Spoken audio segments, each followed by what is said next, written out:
Oh, no, right indeed. He's so cute. He is cute, isn't he? Yeah. Adorable little man. For the record, I didn't hit the record. So. Oh, damn it. They'll see I'm not an asshole. Damn. Oh, no. How can I? Oh, no. Oh, to do what with a disaster. With a proper, this sort of, clownish sort of English accent, I guess. Ugh. I know, right? English accents, no comment. They're nowhere near as nice as Scottish. Oh, I know, right? Oh, that was poor.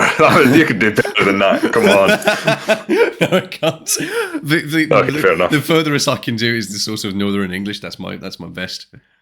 Yeah, I can't do any accents apart from like the horribly stereotypical ones that I'm not going to do. I've been told that I'm a posh Brummie. I can see that. Well, I can hear that. It's more accurate. Yeah. It's kind of like Richard Hammond if he went to a private school or a more exclusive private school. Fair enough. So I'd settle for that. Speaking of which, Casio, that doesn't line up. Casio, one way. It doesn't line up whatsoever. But I feel like absolutely. We can do it. The new automatic. We already made a video on our channel covering it. There's going to be another one covering it, so people are going to start probably assuming that the Bands and Buckles channel is exclusively about Casio, which I'm not really mad about, really. No. It's an interesting brand to follow. Hey, I love Casio. Who doesn't? I mean, one of my favorite watches at the moment is my modified Casio. I love it to bits. Do you have it from Nocturnal Time? Do you have it from Nocturnal Time? No. It's SKX mod. Oh, okay. An SKX mod kit, and it's brilliant.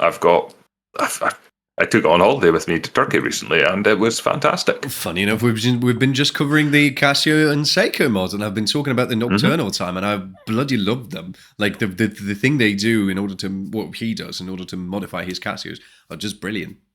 I genuinely absolutely love it. But we're not here to talk about the modified Casios. Nope. Although one of my favorite watches at the moment is F91W. I can't help that. But we are here to talk about the EFK-100. 100D to be specific. The first Casio automatic, the most ironic Casio watch that they currently have. It's bad. Because they have the Seiko movement in, which sounds, it's like one of these. I remember the bit from Top Gun is like, it's a Bentley. It's a pure British car. Yeah. What kind of an engine does it have? BMW.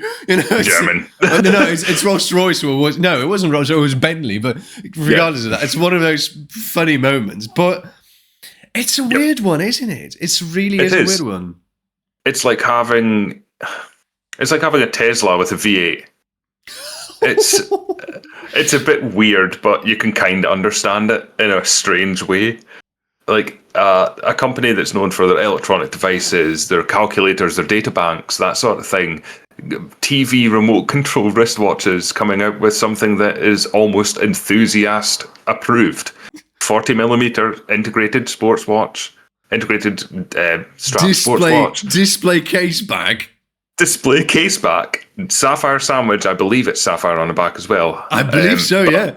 A sapphire crystal. It's a lovely handset, lovely dial.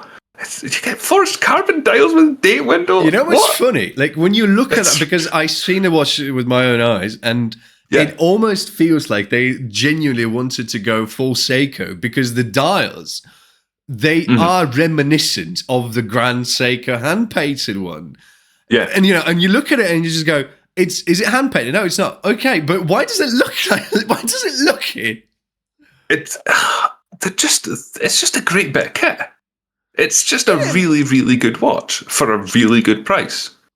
Because if you're to go into even the micro brand sector and you were to find something that is even half as nice in terms of dial design, in terms of proportionality, I said 40mm earlier, I believe it states 39 on the website.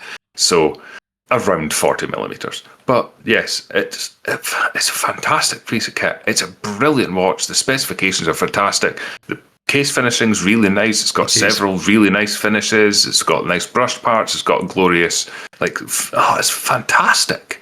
It's a really, really good watch. But it's so out of place when it comes to Casio, isn't it? Yeah. My only displeasure, I suppose, in a certain way of it, if I can put it this way, is that it is weirdly a lot similar. It's very similar, rather, to the PRX. Just because I feel like Casio, they would have had way more success with it if they had released it slightly earlier, before the whole, either before the whole the whole Casio thing, or before the PRX thing, or right in the same sort of time frame when everybody was still very hot about these things. Because right now it feels like we're overhyping the watch that the hype for which has already long died, but we're still talking about it because it's really good. And now Casio come as the hype just goes down, and they're like, by the way, we made PRX but better, and everybody just goes, you're late for the party, chap. Sorry. Yeah, it's not in the same bracket as the PRX for me. For me, the PRX operates in a different kind of market to this. The PRX it's Swiss made. Granted, the Powermatic 80 movement isn't the best movement in the world, but it is a well-refined movement. It's a nice thin movement comparatively to the NH series. It's like the profile of the PRX, and I'm quite lucky that I'm able to show you right here the difference in thickness between the two. Oh, I'm actually quite excited for that. The PRX is genuinely a nice thin watch. It's not thick by any conventional standards. And this is an NH35 based watch. Like, you may not be able to see it because the camera is not the best, but there is a considerable size difference between the two. Yeah, you can see the case, the middle part of the case is significantly thicker. It's not insignificant on wrist. You will feel the 2 millimeter. And this is actually something that I didn't like about the new Casio, because it's not really chunky. It's quite chunky, yeah. Because I have the same problem since we're doing physical examples. Yes. I am one of the lucky owners. I've got a micrometer and vernier next door. For some reason, I didn't bring them through. I'm quite one of those lucky owners of a vintage Slava. And my camera is quite capable of capturing this one. You may not feel like it, but this watch is really, really chunky. Like, even if I was to put it on my wrist, with this one is a quartz one. That's a quartz watch, and you can see how thin it is. Even though it's got complications. So granted, this is slightly thicker than the usual one, and it's not Swiss made, so it's also a bit chunkier. But if I was to take that Soviet brick on my wrist, you could genuinely see that this watch is big. It is big. And that's big. And Casio has somewhat of a similar problem. Like, it is quite chunky. Really, it is. It is. It's at a different even price range. Like, it's in a much more affordable place than what the PRX is. The PRX, I'm not sure what the details at the moment. It's almost 1,000, if I recall correctly. A mechanical one. Is it really that much now? I think so. I might be wrong on that, but it's closer. It's more than a 500. It's more than a 500, not pounds, but euros, I would say, because I'm not really familiar with the pounds at the moment. 520 Great British pounds. That's for the automatic one. For the Powermatic 80 version, yes. Okay, so we're still in that 500. So we're still in that, and if I recall correctly, for a quartz version, it's about the same price as for the automatic Casio. It is 335 Great British pounds for the 40mm PRX in quartz. And the Casio automatic goes for, I would say, about 290 to 300 pounds, if my estimations are correct, but my currency is not that good. Yeah, I'm trying to find the exact UK price at the moment, and it's proven to be quite difficult. That's to be frank, that's quite weird. But give me 2 seconds, and I'll pull it up. That's when it happens when you unscript keyboard noise. Yeah, it's like that's what happens when you unscript a podcast and you start dwelling in things that you need to fact check on, and you don't have someone like in Joe Rogan's podcast when you just go, "Can you check that for me?" Yeah, unfortunately, we're not all that lucky. Yes, it is pretty much exactly the same price. We're 285 brand new, or 249, 269. It's all about the 200 to 300, 250 to 300 pounds. So in the end of the day, you're getting a pretty reliable movement. Yep. Sapphire crystals on both ends. Yep. Very interesting dial. Mm-hmm. But I a like chunky watch for less of a price than a Quartz PRX. And to be frank, I can't help it but just take my hats off for Casio for actually pulling this off. 100%. Yeah, it's a brilliant move. I just don't know. I still don't know who it's for. We've been talking about it backstage, but I still don't get it. Who is that Casio made for? I think it's arguably made for the person that thinks, I've been there, I've done that. I owned the calculator watch in the 80s. I've owned the F91W. I've owned the Casio Duro. I want to take the next step up. I know it's a ridiculous, almost like strange series of events to go that way, but there is a market for it. There's a lot of people that have a very kind of frugal viewpoint when it comes to watches. They want to save as much as they can, and they're thinking, right, I've true, I've had this, such as the one that I was talking about, the AE12, is it 2100 or 1200, whatever the one is that I've got here. Yeah. Let me just quickly check. It is the 1200, AE1200. That series, they've got a 10-year battery. A 10-year battery. If I bought that 5 years ago, I'm not concerned about automatic watches for another 5 years yet. Yeah. So there's someone that'll buy a watch and they'll go, right, this will last me 15, 20 years. That's the automatic version. So it's just another watch in the lineup of Casio that offers the same thing every other Casio offers. The difference is that one doesn't need a battery. You just need to keep wearing it, which you were doing anyway. It's interesting that they also put it in the Edifice line, because I, for instance, have never been a fan of the Edifice line. I don't really like them. For me, the dials are just too much. I think it's trying to catch on to what's hip and trendy, because it is cool. It's a cool line of watches. But is it a line of watches that everyone likes? Probably not. It's got its nice designs, it's got its not so nice designs.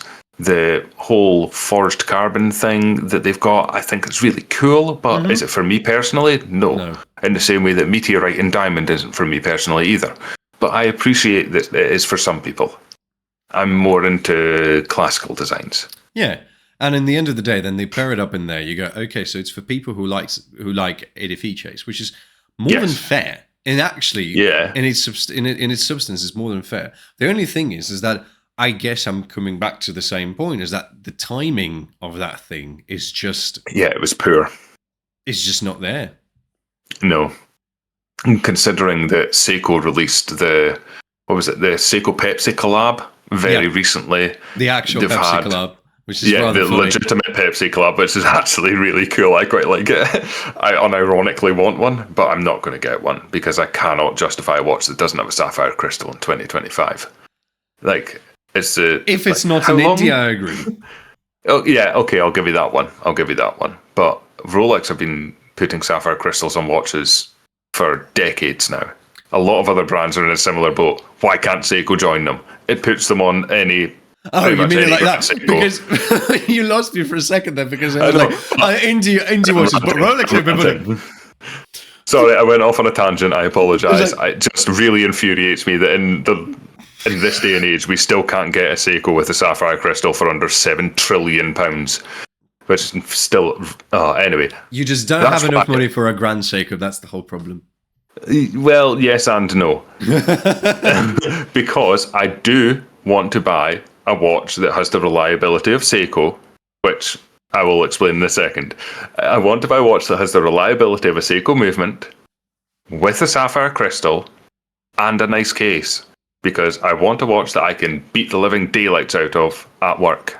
Because for reference, I work in engineering, so if I'm working away on something, I could be hitting my arm off of any material. I could be hitting it off of carbide, I could be hitting it off of steel, I could be hitting it off of flesh. Like, I could be hitting it off of anything, so I need a material that is going to be sturdy enough that I can do that and it not disintegrate. So ceramic watches and things like that are definitely on the cards for me, as well as just buying cheap watches that will take a beating.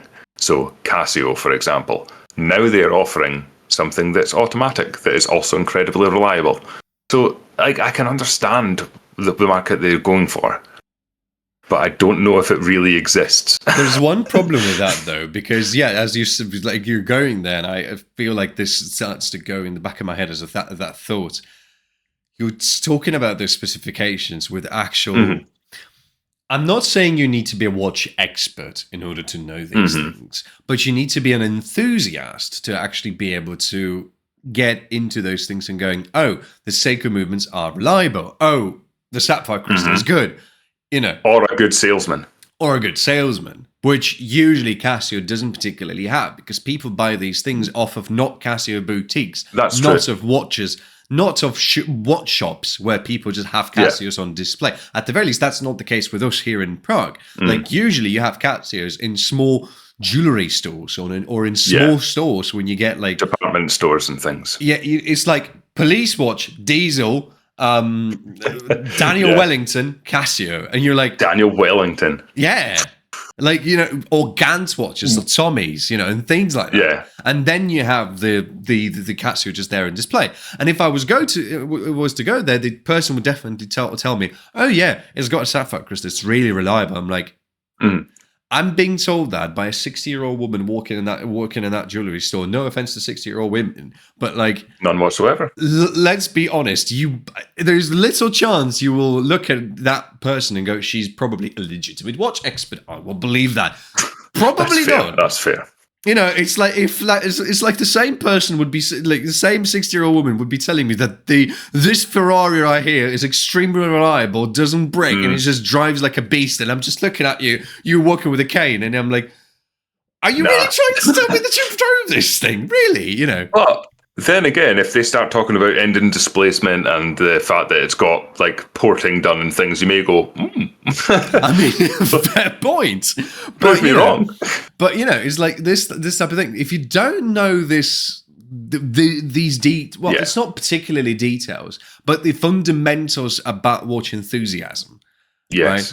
Right? Let me try to put it this way. I feel like I'm really good at defining stuff, like the fundamentals of watch enthusiasm. I like that. I'll write it down. But, I feel like if you don't know these things, you won't think of this Casio as, I need to buy this thing. You just won't. I think that it's going to be the unsung hero of the modding community. Because for me personally, I've been in the modding community for quite some time, whether it be heavily invested, not heavily invested, whether it be purely I got started in it by putting sapphire crystals in SKX 007s. That was how I got started in modding. So that's where my passion. You can see the problem. Seiko, not sapphire crystals. My blood is boiling. It's boiling thinking about it. But I can see the value in this Casio because of that. You're getting so much watch for your money. That's the holy grail of micro brands that Casio have just created for that price. Like, it's going to be a hit because it's going to be a hit. Let's be honest. It's always going to be a hit. People. But that's with the thing, certain right? people, it's like they've created the perfect thing for a really small group of people. It's not going to be this, for example. No, that's the thing. Like this, everybody is going to buy this because it's a hell of a watch for this $30. Yeah. And the unmodified version of this fits the same criteria. Exactly. It's an unbelievable watch for the price. But you don't have to explain that to anyone. Like this is as simple as a blank sheet of paper can be. As a if you're going to be trying to sell someone the most basic but brilliant of pens, this is this. And that Casio is when you're trying to tell someone that they really need this pen because it's really, really good. And the normal customer will just look at it and go, but it's just a normal bloody pen. Here's a different analogy. The Casio is the pencil. The F91W is a pencil and the new Casio is a fountain pen. Yeah, I guess. If you just need to write something down, get the F91W. If you want to write something down with a slight bit of flourish and a bit more character, then go for the automatic. Yeah. In the end of the day, it's really good. It's really good, but it's just I don't know how well it's going to be looking for its customer. I think personally, and from a little bit of experience, that this is going to be a stepping stone for Casio.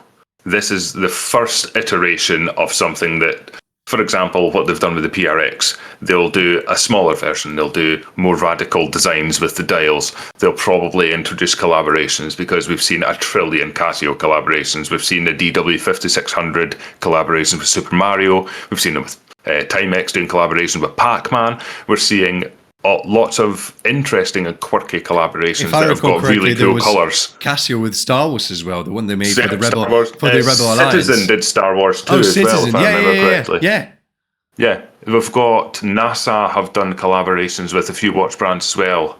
We've got some really, really cool brands getting involved with watch brands, and hopefully, if Casio get this to be a big hit, they'll do something like a 36, 37mm version.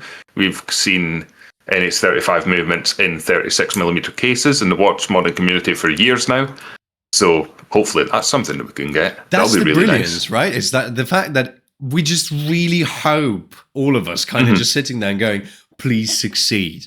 Because if it does, that is going to mean that Casio opens up the door. It's like a new, quote unquote, I'm not going to be, I know it's a bit cheesy to say that, but I feel like it's the new quartz crisis potential, in terms of we can do it as a massive hit, and we can actually start telling every Swiss brand that they are ripping off the customers, which is both true and not true, right? Depending on your point of view and all. But like, it can theoretically open doors to Casio making incredible stuff. But we just really need that thing to succeed, that's all. Yeah, it's got all the hallmarks of a really, really clever strategic move by the brand. And if they do it right, it could look great for us in the kind of consumer side of things as well. We could be getting exactly what we want in terms of, if we are looking for a reasonably sized, reasonably priced, reasonably reliable watch that will do pretty much anything you need it to do, and will just keep ticking along. It's actually genuinely exciting to see something like that happen, because it feels like if Start Line history is going to happen, and I'm really excited to see that history happen. Absolutely. So are you, dear viewers. This one was a little bit more emotional, a bit more hyped up about it. But I feel like we had a reason to be so hyped up and excited about this, and we really are looking forward to hear your thoughts on it as well, aren't we? Absolutely. Look forward to it. All right. And with that being said, thanks for watching. Cheers. Cheers.